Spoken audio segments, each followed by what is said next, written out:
Welcome back to the Tinker Shed, everybody.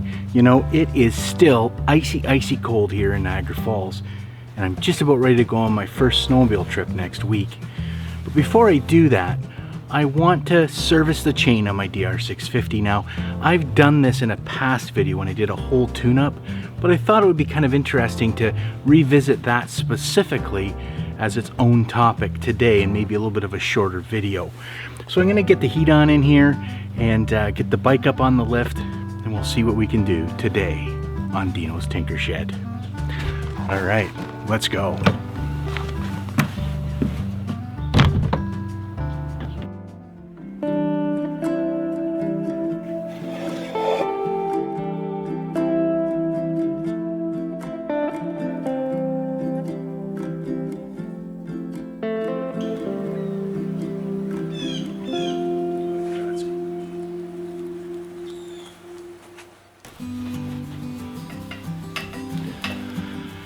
You know, the DR650, like most dual sports and many adventure bikes, still uses a chain final drive for the transmission. So from your front sprocket to the rear wheel is a piece of roller chain.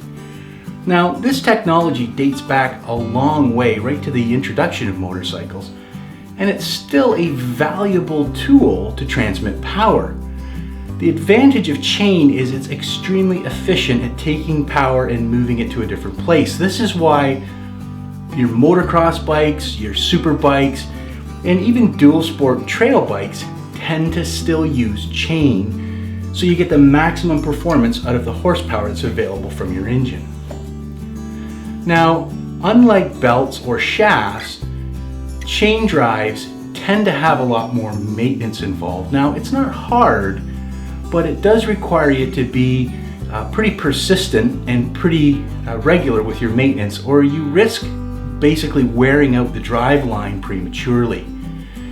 Now, above just cleaning the chain, you should be measuring the chain for stretch, and you should be also checking to make sure there's the right amount of free play in the chain. A chain that's too tight can really put a lot of stress on your output shaft and wear out bearings and seals prematurely, and it can even wear out the sprockets prematurely, creating, fish hooks or shark teeth on your sprockets, and possibly even stressing the chain under full suspension compression to the point that it might snap.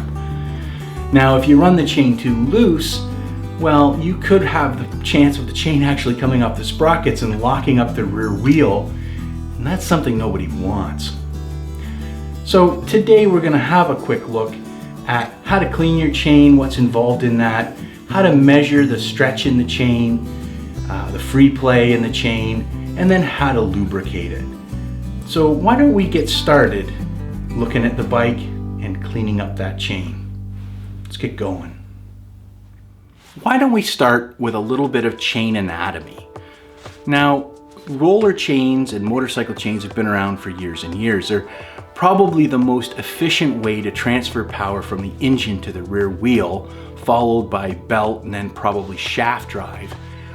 But they can be a bit messy, and they do require maintenance, much more maintenance than a belt or a shaft. So the chain that's on your DR650 would have come factory with an O-ring roller chain.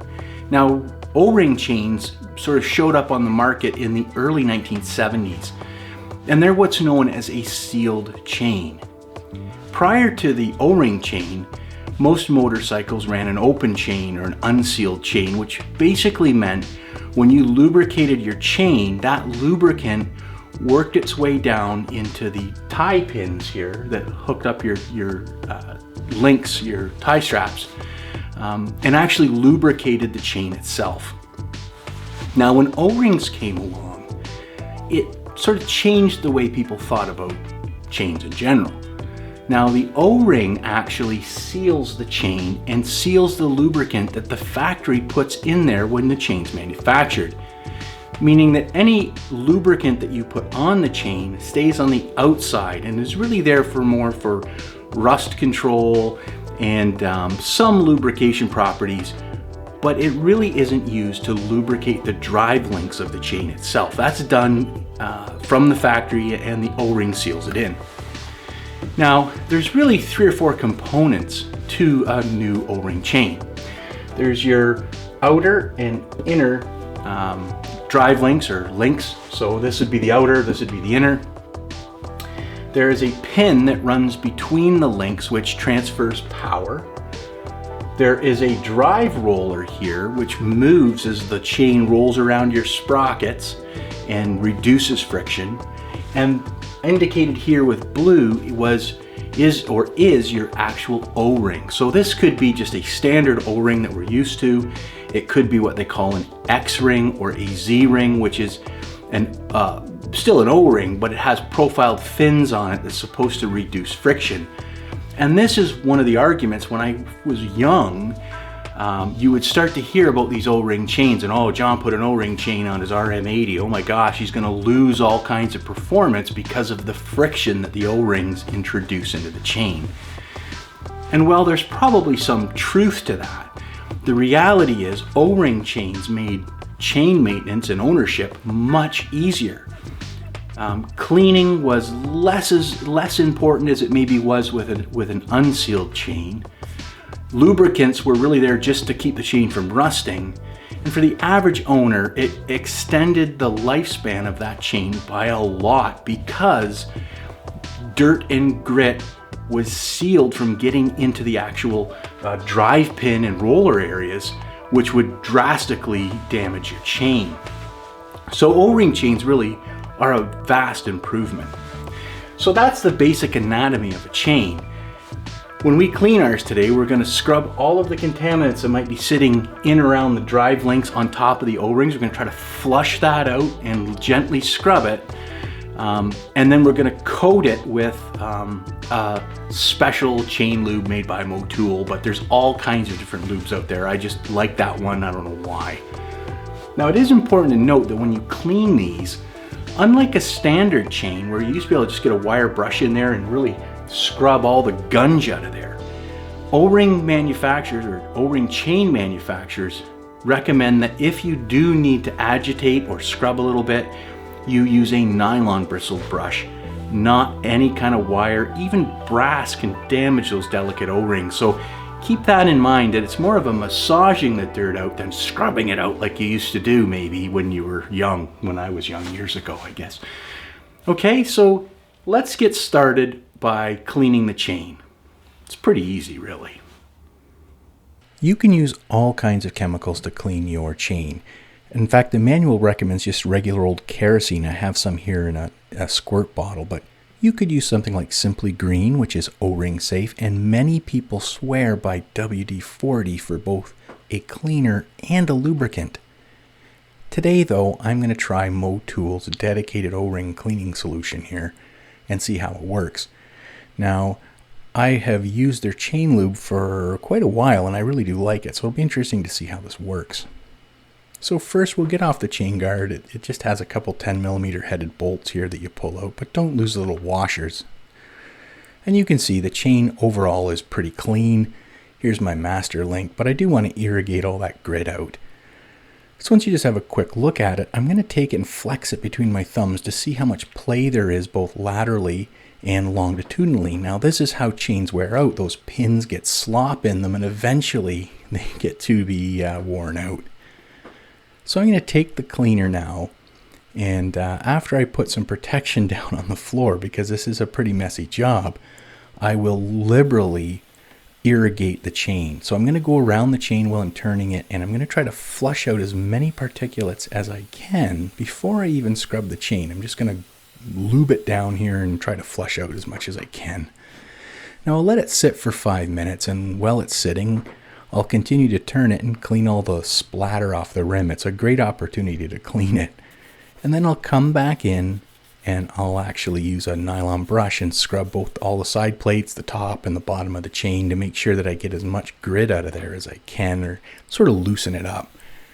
And then I'll follow this up again with more of the cleaning solution to irrigate it out. And you can see it's starting to really look good here.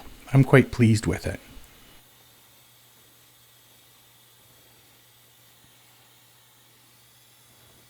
Once I'm done irrigating it, I'm going to take a rag and I'm going to turn the wheel backwards while I use the rag to sort of sop up any of the chemical that's left on the chain. You'll never get it all off like this, but the more time you spend, the better. And I'll also go around on the sprockets as best I can. Just watch your fingers here. Now let's take the front sprocket cover off here and have a look at the sprocket itself. Now, yes, I realize I've got the wrong plate on the front here. I've got a 14-tooth sprocket, so it's a little worn out, but you can see the chain's pretty clean. And overall, I think it looks pretty good. Now, when I look at the front sprocket, I'm going to take a look at the tooth profile and make sure that's not too pointed, they're not hooked or shark-toothed. And I'm going to make sure that they're relatively uniform in shape. You can see here, this shark tooth is nasty. Overall, this one looks really good. And the rear sprocket is very similar. Yeah, there's a few teeth in here that are starting to get a little pointy, but overall, I'm quite satisfied with the profile of my sprocket. You know, you should be doing this every time you oil your chain. Anytime I'm servicing my chain, I like to measure the stretch in the chain. So I'm going to take a small C-clamp and compress the lower part of the chain up towards the swing arm. And this tightens the chain up really good and allows you to get an accurate measurement. Now, once I get it nice and tight, I'm going to take a Sharpie marker and mark a drive link near the C-clamp. Once that's done, I'll count that drive link and 21 over, so 21 drive links in total, and I will put another Sharpie mark right on that 21th link. Yeah, that makes sense. Next, I'll use my tape measure using the 1-inch mark centered on the drive pin. This is more accurate, and I will measure over to see what the length is. It needs to be less than 12.57 inches. This one's about 12.4. Any greater, and you really need to change that chain. Now that we know that the chain is good, I'm going to check for free play. So to do this, I need to drop the bike down onto its side stand. Now, I'm going to farkle mine up a bit so I can videotape a little better. You can see I got it ratchet strapped here. But you start by measuring the distance between the center of your rear axle and the center of the sprocket. Now, I realize I've got my guard on here, but I did measure it. It was around 26 inches, which means I want to make a mark 13 inches from the rear axle along the swing arm. And for me, it came out just sort of around where the back of the sticker was there. Now I'm going to take my tape measure and I'm going to put it square to the swing arm, and I'm going to pull down, you know, reasonably hard. And you can see I've got about 60 millimeters of sag here. I'm going to push it up, and it looks like I've got about 30, but then I need to get my thumb in there a little better. And it actually is around 25. So that means I'm right at the threshold of 40 millimeters of sag. So I'm going to tighten it up a little bit. Now to do that, the Suzuki DR650 uses these eccentric rings on the back, which I really like. You can see it's at the number 4 mark here. And there's one of these on each side of the swing arm. You can kind of see. Now these pivot and allow you to push the axle back. The first thing you need to do is loosen the nut off just enough so that these will move backwards for you. So I get this loosened off, and then I'll use a small ball peen hammer and just gently tap on that cam and move it 1 notch ahead of 4. And I'll do that on both sides. There we go. And I'll just snug the axle back down so that when I measure the chain, it doesn't move. I'll go back in and I'll measure it, and this looked pretty good. It came out to around 25 millimeters of sag, so I'm pretty happy with that. Now I'll just come in and I'll use a torque wrench and torque these back up. I think it's 81 foot-pounds for the type of nut that I have on my bike. Now, if you did your job well, the tire should be nice and square, but you can't really measure it to the front of the rim off the swing arm because the swing arm isn't parallel. It's 2 7/8 on one side and 1 3/4 on the other from the rim, so you don't know if the tire's really straight. Now, the manual says just look at the drive chain, and if it's straight, it's good enough. But if you're obsessive like me, a little bit of string and a measuring device, you can really tell if your wheels are in line with each other. So what you do is you wrap a loop of string around the back tire with 2 ends facing forward towards the front of the bike, and I just use a little tape to hold it.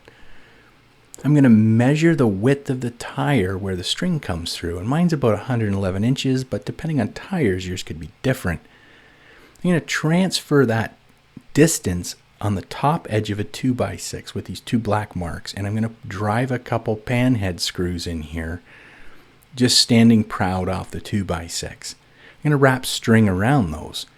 So you run the string up either side of the bike and you wrap it around these little screws, right? Like little posts.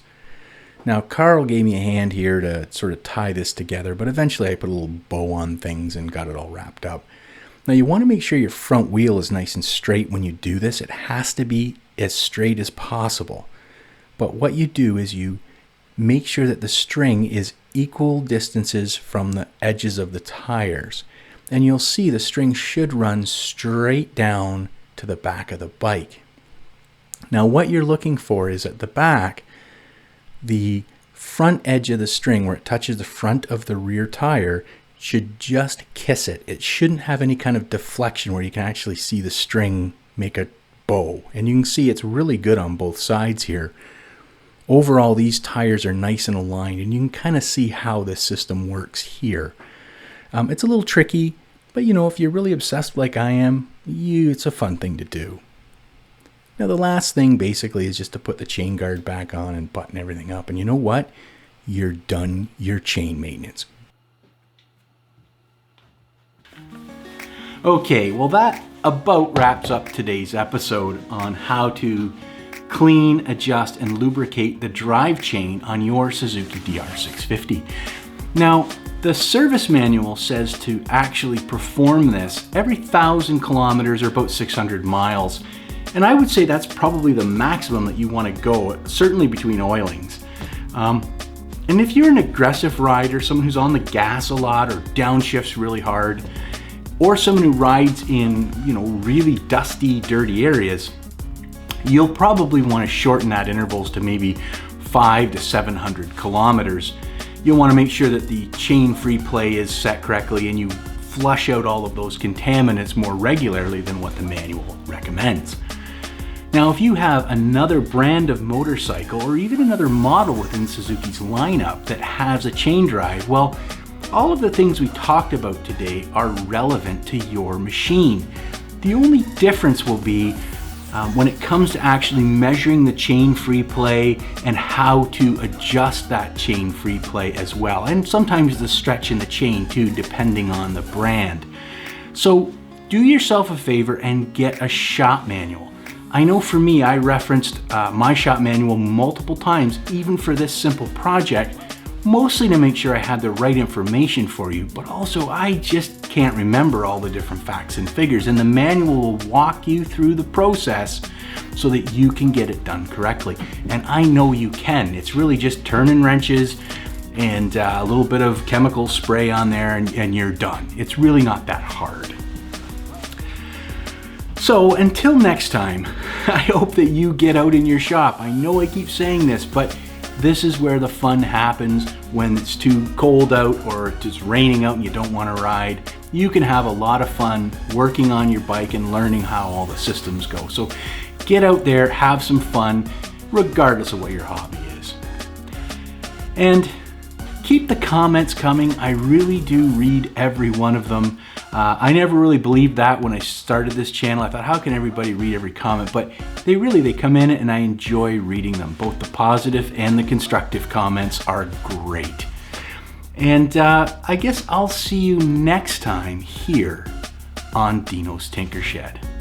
You have a nice day and I'll see you soon.